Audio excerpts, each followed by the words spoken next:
Right. तो आज का जो टॉपिक है कि जो 65% आरक्षण का प्रावधान करने वाला बिहार आरक्षण कानून 2023 है, बिहार आरक्षण कानून 2023, वो क्यों पटना उच्च न्यायालय या सुप्रीम कोर्ट द्वारा रद्द किए जाने योग्य है। क्वेश्चन मैं कर रहा हूं। अब इसकी जांच होगी कि वो जो कानून है जो लागू हो चुका है बिहार में, वो रद्द किया जा सकता है कि नहीं किया जा सकता है। हम लोग लीगल एंगल देखेंगे, ओनली लीगल एंगल, एकेडमिक्स के दृष्टिकोण से, लीगल पॉइंट ऑफ दृष्टि से, और कोई उद्देश्य नहीं है। ठीक है, तो ये देखना है कि कोई ना कोई इसको चैलेंज करेगा, इस लॉ को, जो लॉ लागू हो चुका है बिहार आरक्षण कानून, जो अब 65% रिजर्वेशन की बात करता है, अलग अलग कैटेगरी को टोटल मिलाकर, है ना। तो पहले एक लाइन में हम ये समझते हैं कि बिहार आरक्षण कानून है क्या, आप लोग जानते होंगे। तो बिहार विधानमंडल द्वारा सर्वसम्मति से पास है, विधानसभा ने पास किया है, विधान परिषद ने भी पास किया है, और अब ये कानून राज्यपाल की सहमति मिल गई है। तो सर्वसम्मति से है, किसी भी पॉलिटिकल पार्टी ने विरोध नहीं किया है, इसलिए ये कहेंगे ब्रॉड कंसेंसस, सर्वसम्मति से है। और इसके तहत कुल 65% आरक्षण का प्रावधान है, 65%। अब आप समझिए, शेड्यूल्ड कास्ट के लिए 20% अब हो गया है, शेड्यूल्ड ट्राइब 1% था, अब 2%, पिछड़ा वर्ग के लिए 18% हो गया है, और अत्यंत पिछड़ा वर्ग यानी ईबीसी के लिए कितना हो गया है, 25%। यही नया कानून कहता है एक लाइन में। तो एक नए कानून की मैंने बात किया, और ये जोड़ देंगे 18%, 25%, 2% और 20%, तो ये हो जाता है 65%। आज के डेट में 65% आरक्षण का ये कानून लागू हो चुका है। नाउ अगला क्वेश्चन है, राज्यपाल 18 नवंबर 2023 को दोनों कानूनों को अपना सहमति दे चुके हैं, यानी राज्यपाल से अनुमोदन हो गया, और बिहार की गजट में 21 नवंबर को दोनों छप गया है। कोई कानून राज्यपाल की सहमति के बाद बिहार के गजट में निकलता है, वो भी छप गया है बिहार के गजट में, राइट। और तत्काल प्रभाव से लागू हो गया है। जो टीचर्स का टीआरई 2 है, उसमें भी लागू करने की बात है, जो पहले ही विज्ञापन निकल चुका है। और 22 नवंबर को कैबिनेट, बिहार की कैबिनेट की बैठक हुई है, और कैबिनेट ने प्रस्ताव पास किया है कि बिहार के दोनों आरक्षण कानून, पता है कि 2 आरक्षण कानून है, एक नौकरी में 65% और एक नामांकन एडमिशन में, दोनों आरक्षण कानून को संविधान के 9वीं अनुसूची में, है ना, 9वीं अनुसूची में डाल दिया गया है। ये कब पास हो गया है बिहार के कैबिनेट में, अब ये जाएगा दिल्ली, यानी अब आरक्षण कानून तो लागू हो गया बिहार में 65%, लेकिन इसको 9वीं अनुसूची में डालने के लिए बिहार के कैबिनेट ने प्रस्ताव पास कर दिया है 22 नवंबर को 2023 में। अब इस पर सेंटर को डिसाइड करना है। एक फैक्चुअल कंडीशन ये है, सीधे सीधे मैं पॉइंट पर आता हूं कि 65% आरक्षण जो लागू हो गया है बिहार में, वो कितना कानूनी रूप से सही है और कितना संवैधानिक रूप से सही है। क्योंकि आपको एग्जाम में जब आएगा तो आपको इस पर राय देना पड़ेगा, संवैधानिक पोजीशन बतानी पड़ेगी। ये नहीं कि क्या पॉलिटिक्स है, वो नहीं, एज ए स्टूडेंट आपको लीगल पोजीशन बताना पड़ेगा, आपको कॉन्स्टिट्यूशनल पोजीशन बनाना पड़ेगा। क्योंकि 75 साल हो गया है, आरक्षण के अलग अलग उदाहरण है, जैसे उस उदाहरण के आधार पर आपको अपने आर्गुमेंट को संतुष्ट करना होगा, राइट। तो पहला प्रश्न यह है कि 65% आरक्षण जो बिहार में लागू है, वो कितना वैलिड है, कितना कॉन्स्टिट्यूशनली एंड लीगली टेनेबल है, और कोर्ट इसकी समीक्षा करेगा तो क्या कुछ कर सकता है, दैट्स द क्वेश्चन। पहला बात, आरक्षण यानी जो रिजर्वेशन है वो मूल अधिकार नहीं है। आप सब लोग जानते हो कि मूल अधिकार में ये बात कहा गया है, भारतीय मूल अधिकार है, उसमें आरक्षण की चर्चा है 15 में और 16 में। तो सब लोग मानता है कि मूल अधिकार है, क्योंकि मूल अधिकार में ही वो चीज दिया हुआ है 15 और 16 में, है कि नहीं। लेकिन जैसा मैंने पहले भी स्पष्ट किया है, सुप्रीम कोर्ट ने अनेक निर्णय में यह स्पष्ट किया है कि आरक्षण देना या नहीं देना राज्य की विवेकीय शक्ति पर निर्भर करता है। क्या है? राज्य की विवेकीय शक्ति पर निर्भर करता है। यानी आरक्षण चाहे तो राज्य दे और चाहे तो न दे। इसका मतलब है कि जो आरक्षण है वो फंडामेंटल राइट नहीं है। पहले तो ये बात स्पष्ट कर दीजिए, reservation is not a fundamental right. चाहे तो दे सकता है, चाहे तो नहीं दे सकता है। पहली बात तो यही, और ये बात सुप्रीम कोर्ट बोल रहा है, और सुप्रीम कोर्ट संविधान का गार्जियन है, संविधान का व्याख्याता है और अंतिम व्याख्याता है, फाइनल इंटरप्रेटर है। तो ये पहले हम समझ लीजिए। पहली बात कि राज्य के विवेक पर है, अगर वो सोचता है कि आरक्षण दिया जाना चाहिए तो मिलेगा, अगर वो सोचता है कि नहीं दिया जाना चाहिए तो फिर वो चीज नहीं मिलेगा। That's first point. आपको लीगल पॉइंट यही है। जर्नैल सिंह केस में ये बात बोला, जर्नैल सिंह केस में और अन्य अनेक आरक्षण के केस में सुप्रीम कोर्ट ये बात बोल चुका है। अगर राज्य ये डिसाइड करता है कि भैया आरक्षण देना है, अगर राज्य के विवेक में माइंड में ये बात है कि रिजर्वेशन देना है, तो राज्य को बताना पड़ेगा कि क्यों देना है। ऐसी कौन सी असाधारण परिस्थिति, एक्स्ट्रा ऑर्डिनरी सिचुएशन है कि रिजर्वेशन देना है और न देने से गड़बड़ हो जाएगा, ये साबित करना पड़ेगा कोर्ट में। समझिए बात, एक सुप्रीम कोर्ट की बात कह रहा हूं, खासकर जर्नैल सिंह केस में भी ये बात आया है, जो मैं चर्चा किया हूं पहले भी। तो रिजर्वेशन देने के लिए आपको बैकग्राउंड बनाना पड़ेगा। असाधारण परिस्थिति आ गई है कि अगर आप नहीं देंगे तो वो परिस्थिति कायम रहेगी और सुधार नहीं होगा। यानी यहाँ आरक्षण देना आवश्यक है तो साबित करना पड़ेगा। दूसरी, असाधारण परिस्थिति कैसे साबित कीजिएगा? राज्य कैसे साबित करेगा कि असाधारण परिस्थिति आ गई है? तो इसमें है कि वैज्ञानिक रूप से डेटा संग्रह करना होगा। वैज्ञानिक रूप से, जैसे मान लीजिए कि 6000 का इनकम आपका है, तो केवल आपको इनकम से नहीं होगा, वैज्ञानिक रूप से डेटा का मतलब है, बहुत इंपॉर्टेंट बात है, आपके पास क्या 2 पहिया वाहन है, 4 पहिया वाहन है, क्या आपके पास फ्रिज है, क्या आपके पास कंप्यूटर है, क्या आपके पास गाड़ी है, कोई और गाड़ी है, या ये सब 17-18 पॉइंट होता है वैज्ञानिक रूप से, तब साबित होगा कि आप कहां पर आपका पोजीशन है वो डेटा पर, क्योंकि वैज्ञानिक वर्ड है यहाँ पर। ये नहीं कि सिंपली 6000 रुपया है तो आप जो है डाउन है, वो आधार नहीं है। इसलिए वर्ड यहाँ पर है, वैज्ञानिक रूप से संग्रह कीजिए और तब साबित कीजिए कि हाँ, जिसको रिजर्वेशन देना है वो सामाजिक रूप से और शैक्षणिक रूप से पिछड़ा है। यहाँ आर्थिक वर्ड नहीं है, सामाजिक यानी सोशली एंड एजुकेशनली बैकवर्ड है। तो एजुकेशन भी देखना पड़ेगा कि जिसको रिजर्वेशन देना है वो सोशली बैकवर्ड है, पिछड़ा है, और एजुकेशनली भी बैकवर्ड है। ये कैसे साबित होगा? डेटा कलेक्ट करना पड़ेगा। कौन करेगा? राज्य। तो बिहार सरकार ने एग्रीकास्ट सेंसस किया है, डेटा कलेक्ट किया है और डेटा के आधार पर निर्णय लिया है। ठीक है, तो बिहार सरकार का जो 65% आरक्षण देने का जो अभी फैसला है, उसके पीछे एक डेटा है। अभी डेटा सही है क्या है उस पर मैं क्वेश्चन नहीं कर रहा हूं, क्योंकि मेरा लीगल और कॉन्स्टिट्यूशनल पॉइंट पर डिस्कशन है। आगे देखिए, इसमें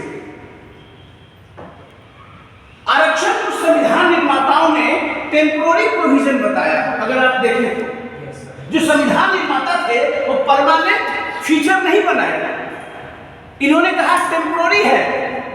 ऐसा उन्होंने कहा, जो संविधान लिखे कि भाई रिजर्वेशन दोगे तो स्थिति सुधर जाएगी और आगे देने की जरूरत नहीं पड़ेगी। तो उन्होंने केवल 10 साल, ओनली 10 ईयर के लिए रिजर्वेशन की बात कहा उन्होंने 1960 तक। ये उनकी सोच थी, संविधान निर्माताओं की। और उन्होंने कहा कि बाद में लेकिन हुआ क्या, समय बढ़ता गया और आज के डेट पर भी है, न केवल आरक्षण का रिजर्वेशन का समय बढ़ा बल्कि उसका प्रतिशत भी बढ़ गया। पहले ओबीसी नहीं था 1992 के पहले, केवल एससी और एसटी था, उसका भी ऐड होता गया। तो न केवल समय बढ़ा, 1960 के बाद 70 हुआ, 80 हुआ, 90 हुआ, बल्कि परसेंटेज भी बढ़ता गया। तो जब परसेंटेज बढ़ाओगे, समय बढ़ाओगे, तो न्यायपालिका की स्क्रूटनी होगी, मामला कोर्ट में जाएगा। यही कारण है कि राज्य के आरक्षण कानूनों को सक्षम न्यायपालिका, मतलब हाई कोर्ट और सुप्रीम कोर्ट में समय समय पर चैलेंज किया गया ना? अनेक लोग आए कि नहीं सुप्रीम कोर्ट में? इसी कारण आया और रिजर्वेशन कानूनों की न्यायिक समीक्षा यानी जुडिशियल रिव्यू हुई।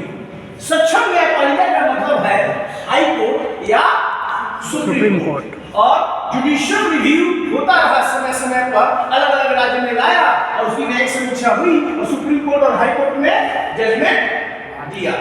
सबसे इंपॉर्टेंट जजमेंट है इंदिरा साहनी, जिसकी मैं चर्चा किया हूं। यही लकीर है, यही पत्थर की लकीर है। आज के डेट में, कल के डेट में लकीर मिट सकती है अगर बड़ा बेंच पर बन जाती। ये लकीर क्या है?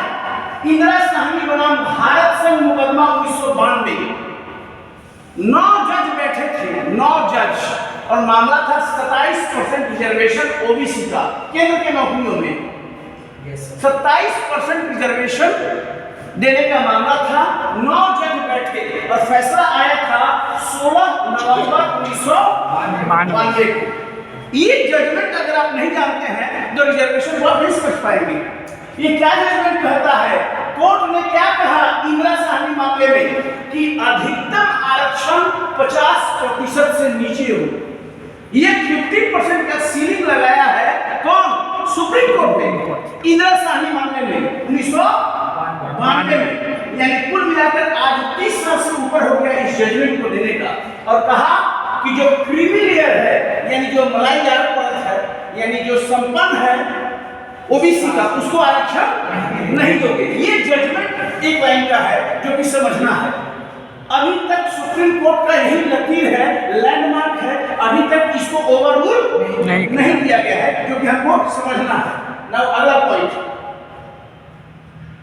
स्पष्ट है, जो 65% रिजर्वेशन देने वाला बिहार सरकार का कानून है ना? 65% आरक्षण का प्रावधान करने वाला बिहार आरक्षण कानून 2023 इस साल का, वो सुप्रीम कोर्ट के इंदिरा साहनी मामले में जो निर्णय दिया गया है उसके विरुद्ध है कि नहीं है? yes, प्रथम दृष्टया उस निर्णय के विरुद्ध है, और पटना उच्च न्यायालय, पहले तो आप हाई कोर्ट नहीं जाओगे, ये सुप्रीम कोर्ट द्वारा रद्द किया जा सकता है। क्या होगा वो मैं नहीं कह रहा हूं। प्रथम दृष्टया ये जो कहा है, चूंकि आप 50% की सीमा को क्रॉस कर दिए हो और वो कहा था कि 50 से अंदर रहो, आप 65 पर आ गए हो, तो इंदिरा साहनी मामले को कोर्ट करते हुए हाई कोर्ट इसको रद्द कर सकता है 1 से 2 हियरिंग में। बात यहीं पर है, लेकिन मामला वहीं तक नहीं है। बिहार सरकार क्या कर रहा है कि जब तमिलनाडु में 69% रिजर्वेशन है, 59%, तो बिहार में क्यों नहीं हो सकता भैया? तमिलनाडु में 69% है तो बिहार में भी हो सकता है, और आज भी है तमिलनाडु में। ऊपर हुआ नहीं है आज तक। हम भी तमिलनाडु का उदाहरण फॉलो करेंगे। वही अगला है, तमिलनाडु में 69% आरक्षण का अनुसरण बिहार क्यों नहीं कर सकता है? That is the question. यही बात हुआ है। क्या बिहार आरक्षण कानून 2023 को तमिलनाडु के तर्ज पर संविधान के 9वीं अनुसूची में शामिल किया जा सकता है, ताकि बिहार आरक्षण कानून को न्यायपालिका के स्क्रूटनी से बचाया जा सके? ये समझ में आ रही है बात? क्योंकि सरकार को डर है न्यायिक समीक्षा होगी, बिहार आरक्षण कानून को 65% है तो रद्द कर देगा, संभावना तो है। इसलिए सरकार चाह रही है, और कैबिनेट ने 22 नवंबर को प्रस्ताव पास किया है, बिहार की कैबिनेट ने केंद्र से अनुरोध किया है कि आप बिहार आरक्षण कानून को 9वीं अनुसूची में डाल दिया जाए। यहां तक बात हो गई। अब क्लियर, आगे देखिए। 69% आरक्षण वाला तमिलनाडु का आरक्षण कानून 93 का है। पहली बात समझिए, कब का है? 93 का, इस साल का नहीं है। 93 का लॉ है जो 9वीं अनुसूची में डाला गया है। ये सही है। तमिलनाडु का आरक्षण कानून आज इसलिए है जीवित आज के डेट में क्योंकि वो 9वीं अनुसूची में है। यही बिहार सरकार चाहता है कि मेरा भी कानून 9वीं अनुसूची में डाल दो। विदित हो कि अंतिम बार 9वीं अनुसूची में कोई कानून कब डाला गया था? जानकारी है? रख दीजिए। 9वीं अनुसूची में अंतिम बार कोई कानून डाला गया था 78वां संविधान संशोधन 1995। 95 के बाद आज तक कितना साल हो गया? 23 साल इधर और 5 साल, 28 साल हो गया। कुल 27 कानूनों को अंतिम बार शामिल किया गया था 95 में। 20 कितना लॉ है पता है नवीं अनुसूची में? 284 है। 284 लॉ है नवीं अनुसूची में आज के डेट में। और अंतिम बार कब डाला गया था किसी कानून को? 1995 में। स्पष्ट है 1995 के बाद यानी विगत 28 वर्ष से किसी भी रिजर्वेशन कानून को या अन्य कानून को नवीन सूची में शामिल नहीं किया गया है। कोई इम्पोर्टेंट है समझने के लिए, ये अब हम विद्यार्थियों को समझना है इस बात को, क्योंकि आप एकेडमिक लीगल और कॉन्स्टिट्यूशनल में बात कर रहा हूं। अंतिम बार डाला गया था 95 में और उसके बाद 28 साल से किसी भी लॉ को, चाहे रिजर्वेशन लॉ हो या अन्य लॉ हो, नवीन सूची में शामिल नहीं किया गया है।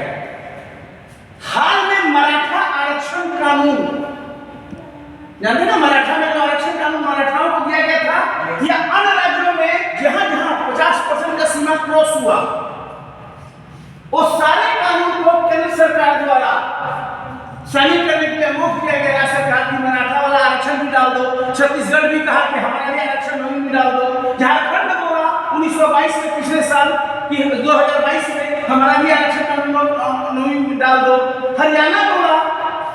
किसी भी आरक्षण कानून को भारत की सरकार ने नवीं अनुसूची में शामिल नहीं किया है। 28 साल से जो नवीं अनुसूची का बक्सा है उसमें ताला लगा हुआ है, कोई आरक्षण कानून उसमें शामिल नहीं किया गया है।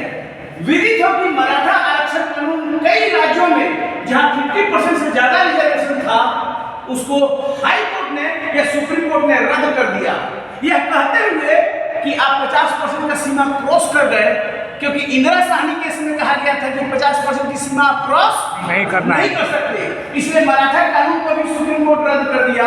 गुज्जर का जो हुआ था राजस्थान में उसको भी रद्द कर दिया। अनेक आरक्षण कानून छत्तीसगढ़ में रद्द कर दिया गया, मध्य प्रदेश में रद्द किया गया। क्यों?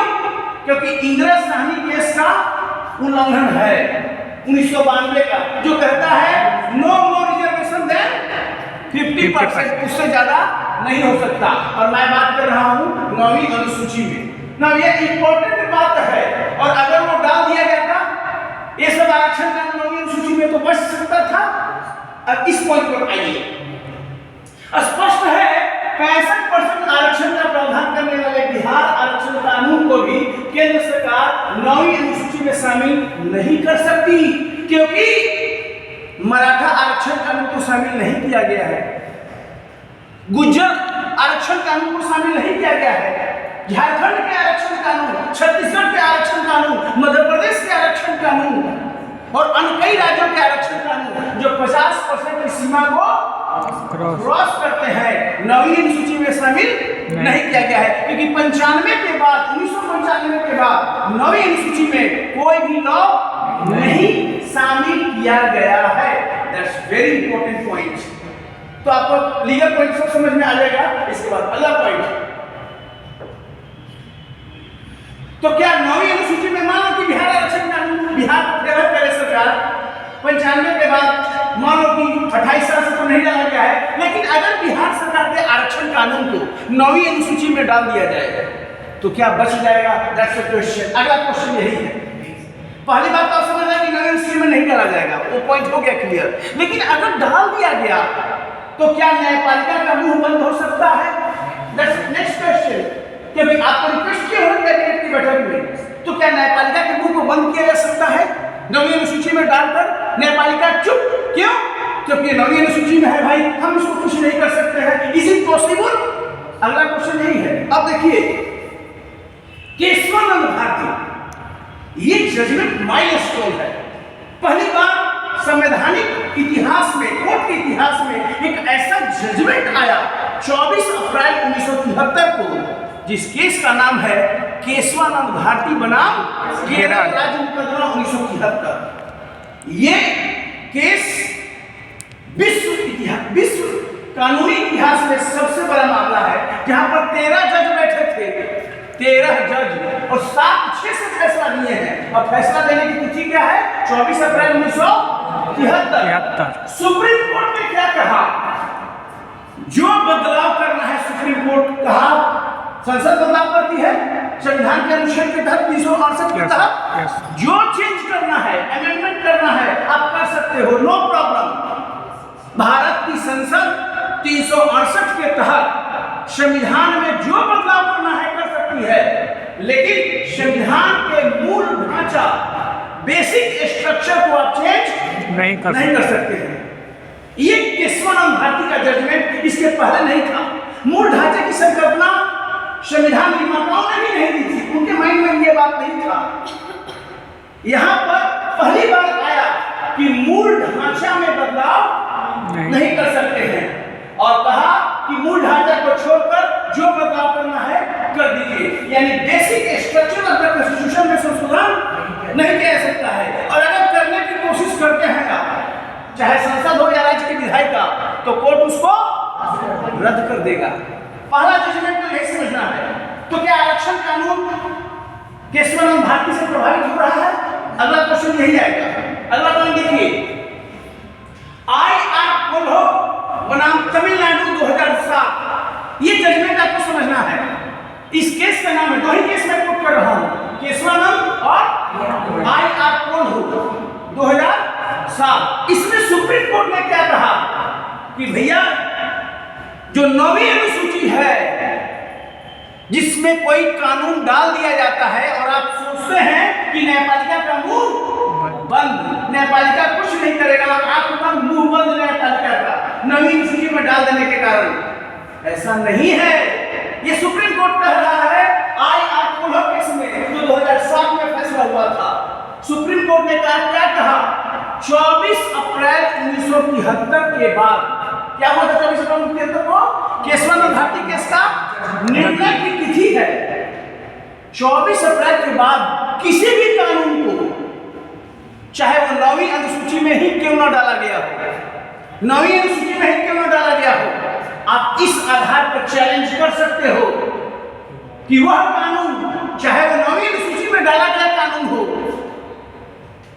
संविधान के मौलिक ढांचे का हनन करता है, या मूल अधिकार 14 समानता का अधिकार, 19 स्वतंत्रता का अधिकार और 21 जीवन और व्यक्तिगत आजादी का अधिकार उसका हनन करता है। ये ग्राउंड पर आप किसी भी कानून को, और 9वीं अनुसूची के कानून को भी आप कोर्ट में चैलेंज कर सकते हो। यानी जो पहले बचाव था कि 9वीं अनुसूची के मामले में सुप्रीम कोर्ट कुछ नहीं कहेगा, हाई कोर्ट कुछ नहीं कहेगा, वो स्थिति आज के डेट में नहीं रही। तो ये कितने लोगों को पता है कि IR कोल्हो केस एक जजमेंट है, अद्भुत जजमेंट है सुप्रीम कोर्ट का, जो 2007 का है। अब आगे देखिए इस मामले में क्या है। 9वीं अनुसूची में शामिल होने के बावजूद, तमिलनाडु का कानून 9वीं अनुसूची में है ना, जो 69% रिजर्वेशन देता है, उसको चैलेंज किया गया है 2012 में और आज तक निर्णय नहीं हो पाया है। अगर यह साबित होता है कि तमिलनाडु का 69% रिजर्वेशन का कानून मूल ढांचे का हनन करता है, संविधान के, यह संविधान के मौलिक अधिकार, फंडामेंटल राइट का हनन करता है, 14, 19 और 21, तो उस कानून को भी रद्द किया जा सकता है, तमिलनाडु के 69% रिजर्वेशन कानून। कुल मिलाकर आज के डेट में लीगल पोजीशन क्या है, न्यायिक स्थिति क्या है कि 9वीं अनुसूची के तहत कोई भी कानून यदि मौलिक अधिकारों का हनन करता है या संविधान के मूल संरचना का उल्लंघन करता है, तो सक्षम न्यायालय उस कानून की न्यायिक समीक्षा करेगा और उस कानून को शून्य घोषित किया जा सकता है।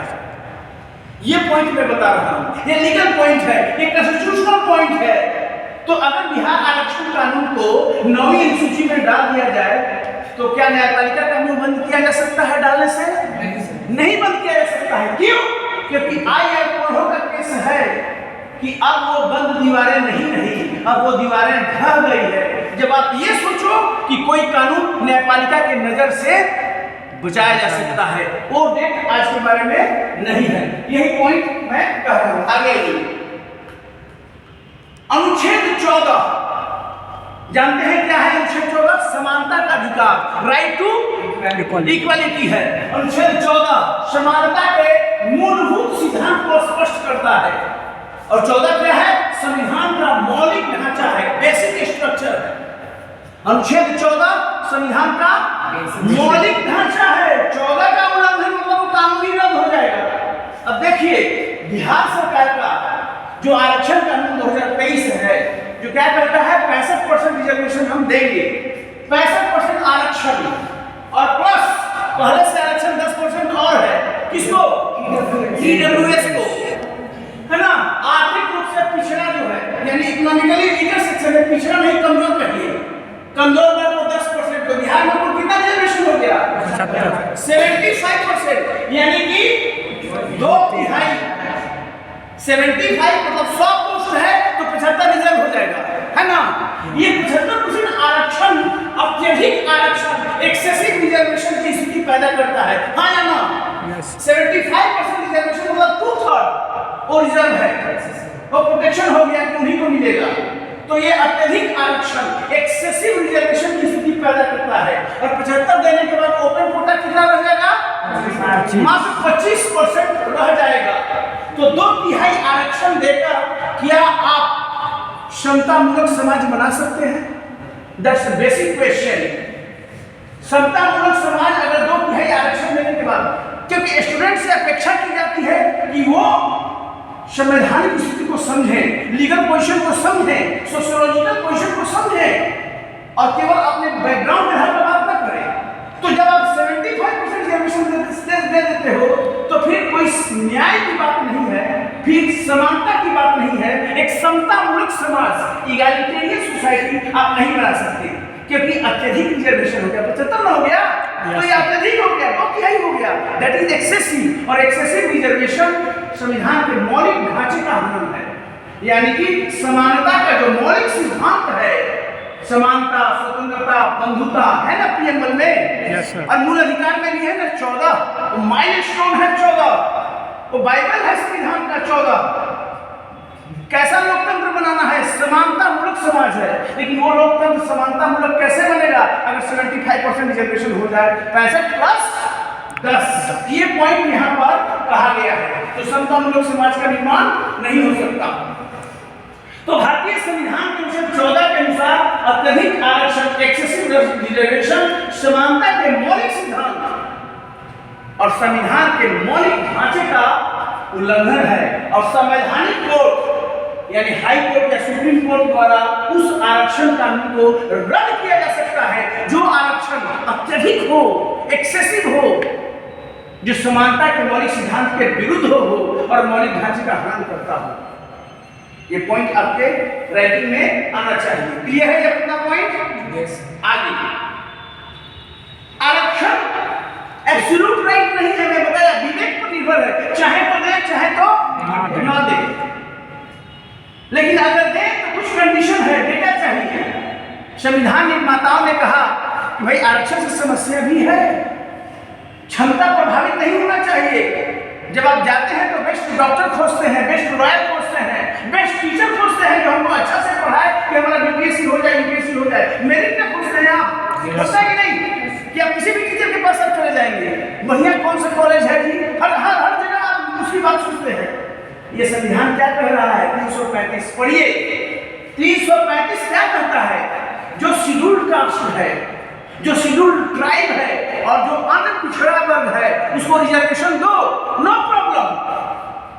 जो संविधान कहता है, सुप्रीम कोर्ट कहता है। लेकिन ध्यान रहे ये सशर्त है, कंडीशनल है, कंडीशन है कि आरक्षण subject to efficiency of administration है। प्रशासन की क्षमता नहीं घटनी चाहिए। अगर प्रशासन की क्षमता घट गई तो 335 का उल्लंघन है, और जब 75 देंगे अत्यधिक रिजर्वेशन तो प्रशासन की क्षमता कहाँ जाएगी? ये 335 ओरिजिनल संविधान में है, जोड़ा नहीं किया है, शुरू से है, 1949 से है ये बात। तो अत्यधिक रिजर्वेशन यानी 75% आरक्षण प्रशासन की क्षमता को कम करता है, ये निर्विवाद है, इसको सहमति बनाई जा सकती है। और 335 का सीधे सीधे उल्लंघन है। आप समझिए इस बात को, लीगल पॉइंट को मैं बता रहा हूं कहां है, तो ये क्लियर है। yes. और अत्यधिक आरक्षण यानी 50% से ज्यादा आरक्षण में कोर्ट ने क्या कहा है? अब ध्यान दीजिए, बहुत जगह 50% लिमिट को क्रॉस किया गया।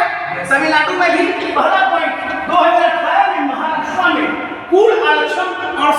कर दिया गया, 50 की सीमा को क्रॉस कर दिया। सुप्रीम कोर्ट ने 21 में कहा 16% मराठा आरक्षण कानून असंवैधानिक है और उसको रद्द कर दिया, इंदिरा साहनी केस का हवाला देते हुए। फिर छत्तीसगढ़ में 2011 में कानून बनाकर 58% रिजर्वेशन को बढ़ाकर 82% कर दिया गया, 82% छत्तीसगढ़ में। 2019 में छत्तीसगढ़ हाईकोर्ट ने कहा इस 82% आरक्षण कानून को रद्द कर दिया, वहां पर भी रद्द कर दिया। छत्तीसगढ़ का मामला आपने देख लिया और सभी में इंदिरा साहनी फैसले को कोट किया जा रहा है क्योंकि वो कहा कि 50 के नीचे रहूं। आगे देखिए, उड़ीसा में 2017 में नौकरियों में और 2018 में स्थानीय शहरी निकाय में 50% से अधिक रिजर्वेशन का कानून बना था, इसे उड़ीसा हाईकोर्ट ने रद्द कर दिया। मध्य प्रदेश में 73% आरक्षण कानून बन गया, हाईकोर्ट मध्य प्रदेश उच्च न्यायालय ने उस पर रोक लगा दी।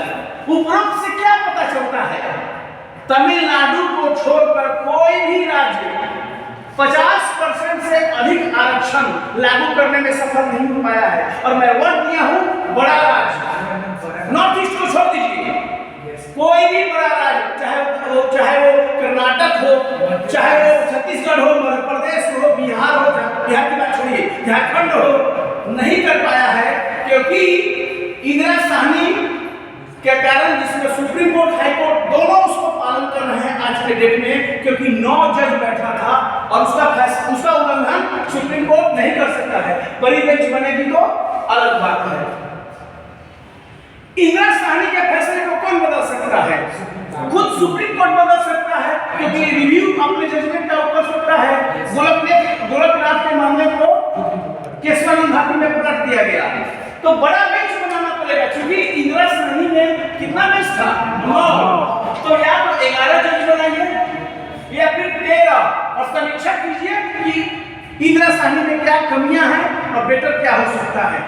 तो ये इंपॉर्टेंट बात है और इसको समझना है। तो कुल मिलाकर आज के डेट में जो बिहार आरक्षण कानून है, अगर उसको हाईकोर्ट में चैलेंज किया जाता है तो इंदिरा साहनी केस को ही चैलेंज किया जाएगा। सबसे पहले इंदिरा साहनी केस ने क्या कहा, और दूसरा बात 9वीं अनुसूची में शामिल होने पर भी न्यायपालिका के मुंह को बंद नहीं किया जा सकता है। That is the legal position, that is the constitutional position.